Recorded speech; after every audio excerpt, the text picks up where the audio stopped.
Hello there. So the purpose of today's video is I wanted to show you bar end mirrors, in this particular example on a Harley Davidson with inch handlebars.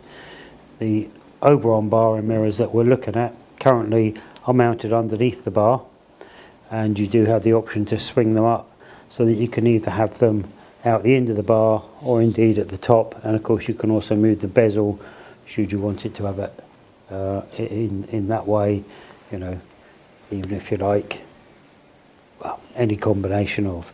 So the purpose of these mirrors are originally designed so that if you wanted to use bar end mirrors on your bike for the specific purpose of removing the obstacle of your shoulders always being in your mirrors, then we moved them to the end of the handlebar, generally speaking, so that you could either put your bike in a van. We made it so they could fold in or go for a doorway, say a shed or an alleyway.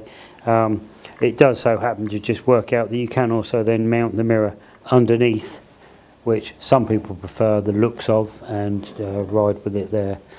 I should say that the bar end mirrors on this particular bike, as we're saying, the inch Harley Davidson bars, it's an internal fitting that expands and clamps the bar, nice sturdy fitment.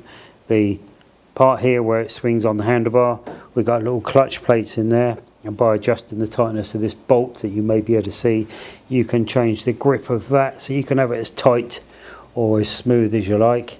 The ball in the mirror here, which is a brass ball set in some PTFE washers that we machine up, that is a preset tension, which is a tension that doesn't move when you get past 80 miles an hour. Like most mirrors, they will move in the wind. These won't. They grip the finish that's on the ball, a particular finish, so that they're locked, but only lock sufficiently that with just a quick sharp movement it unlocks them, and then you can adjust them, and then when you leave it where you set it again, it will lock after a few seconds. The same with this, you can move it anytime you like or lock it by tightening it more, personal preference, but the ball itself is preset in the factory, it never needs altering. So what we'll do now is we'll go through how they were fitted to these particular bars. So say the inch Harley Davidson bars. I should start off first by removing the mirror arm from the bar end so that we gain access to how the actual bar end itself is mounted in the handlebars. I'll keep them to hand actually, but I'll take the 4 and the 5, that's all we're going to need. 4mm, 5mm, which can be in my pocket. So first of all, we're undoing what I mentioned here, the little clutch plates that change the swing around the bar. You see, it's not exceedingly tight, but it's just tight enough to give you the feel that you want. We can undo this bolt, and you'll see in a minute when I take it off, the little brass clutch plates that allow you to be able to swing it without damaging the aluminium of the actual mirror itself. So just keep hold of those so they don't fall off. So there you go, you can see the brass washer. Hopefully you can see that in the light there. We do different shaped bezels, and the fittings that you're going to see in this handlebar, they vary for all the different types of handlebar we've come across over the past years. There's also a PDF of that on the same page on our website that I'm going to direct you to later. So we've removed the arm, which is relatively simple as you saw. We're now going to remove the actual expanded fitting from within the handlebars. So we can undo that. This has been in there quite a while, and you can do them up very, very tight. You can't break them, but there you go. So on this one, you've got an expanding, it's actually 7/8 diameter brass, because the internal of the 1 inch bars is 7/8 of an inch. There's also an adapter piece there, because particular to mainly Harleys, although there are some exceptions, the end of the handlebars in here, inside the grip, about 5/8 of an inch in, and the outer part of the grip, there's a void. So if you don't have this adapter, and you tried to fit that in without the adapter, you'd be trying to pull this bar in for the mirror up against the end of the handlebar, which of course would crush against the grip and stop you having a twist throttle action. So I'll show you that in detail later.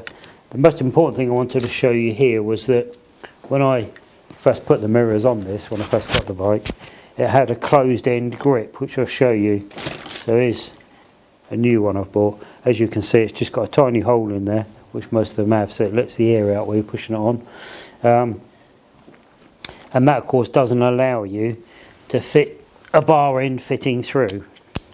So I had to drill out the end of the grip. In actual fact, I just cut it with a sharp scalpel. What I'm going to show you today is that I've modified some grips just by using household hole saw. So the hole saw, which happens to just nicely fit in the hole in the actual grip, and then in a pistol drill I've gently drilled that through and cored out a piece of black rubber that's still in the middle of there. So what that's done is it's given me a pair of grips which I can put onto this bike. So I'm going to do it as though there's still a hole in that. So there's no hole in that, and I'm going to swap it for ones I've pre-drilled, which you can do on the bike, by the way. So first of all, I shall remove the grip. There is also, while I'm doing this, it's worth telling you that I'm going to do a small batch of these grips, so we have them in stock. So should anyone not want to drill the grips they've got, but want to change the grip so they can put bar end mirrors on, I'll probably have a few of those that you can request from us and we can send you out of here.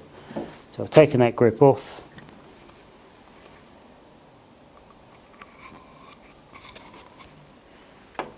Now the grip internal on the throttle side will be a lot bigger because it has to fit on the sleeve for the throttle. On the left hand side it just fits on the inch handlebar itself. So on the left hand side this will be 1 inch, on the right hand side I think it's 1 inch and 3/16, something like that. So that will be an interference fit on the plastic, assuming I've got the right one.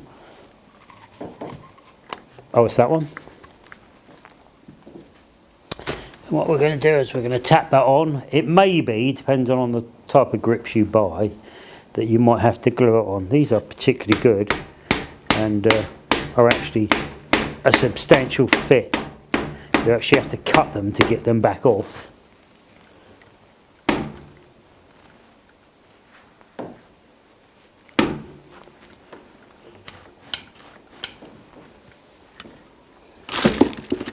So obviously if you were going to drill the ones you originally had on there, you would gently pop that into the hole in the end of the grip, and with your pistol drill you just slowly drill that through until you take that cord piece out, and that produces your nice clear hole. That is 1 inch or 25mm diameter, that core drill. So now we're going to do the reverse order. We're going to fit the bar end itself first. So this part is to fill the void that exists between the end of that plastic sleeve that we saw and the end of the grip. That part's going to fit into the handlebar itself. What I tend to do usually is I'll just tighten that up till I've just, holding up with my fingers, just retained it so that it's not spinning. Makes it easier to do up in a little while. And then force that into the handlebar itself. If it doesn't go, like this one isn't, it's likely you've done that up just a little bit too much. So you undo it, and then if you push it in with the Allen key, it tends to help. There you go. Right. So you locate that, making sure obviously it's not actually interfering with that. The slot in this bar end, which is for the arm, as you saw earlier, I always tend to just slightly turn it so it's forwards, about 3 to 5 degrees, and then do it up. It just works out better for the position of the mirror to have that ever so slightly forward. What we can do now is the Allen key we're going to use for doing up the centre bolts. We can actually use that to help prevent the bar end from slipping while we're tightening up. As I say, you can do this up as tight as you like. I'll wait till it groans like that normally. Can you hear that? That tends to be tight enough. And then just check your throttle's still turning. That's just a little bit tight, so I'm going to undo that. It might be able to knock the rubber on far enough, but we can cure that by just checking the position. I'll probably knock the grip on a little bit more. That's a better answer then. Oh yeah, can go on a bit more.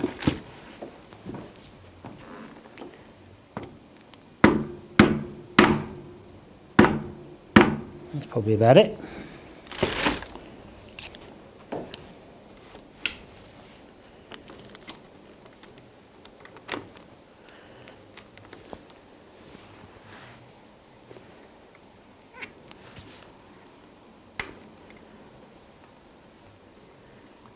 So also at this stage it's worth deciding if you want the Allen bolt to show to the front or the nut. So there's a square hole this side and a round one that side, so that's for the bolt head. I tend to have that to the front, but it's personal choice again. It's up to you what you think, if you're slightly bit bothered, how you want yours.